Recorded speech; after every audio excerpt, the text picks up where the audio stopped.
Bay Area lawmaker pushing for some new rules to increase transparency in the Catholic Church. His proposal, a confession exception. KPIX 5's Melissa Caen live in San Francisco to explain this. Melissa?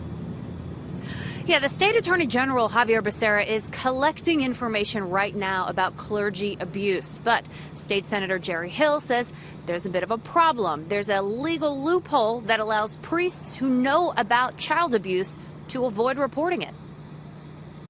So that those in the clergy have been able to abuse and get away with it. Right now, all kinds of adults are required by law to report child abuse to the authorities, even if they learn about the abuse in a sensitive relationship. Doctors, teachers, police officers, therapists, coaches, they all have to report if they hear something, if they see something. But one group does not have to report child abuse: the clergy.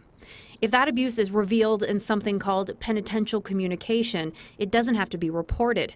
Now, Catholic confession in a booth with a priest is one kind of penitential communication, but State Senator Jerry Hill says it also covers just about any conversation with a priest. The courts have determined that any communication can be conceived as a penitential communication, and if it is in an office or any place, as long as there's an understanding there, it's privileged and then does not have to be reported. Well, Senator Hill has introduced SB 360. That's a bill to require all clergy to report all abuse, even if it's part of a penitential communication.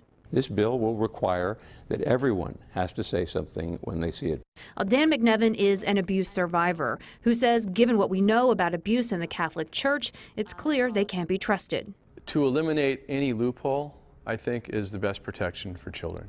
He says there is anecdotal evidence that priests who know about abuse have used this exception to avoid reporting it and led to more victims.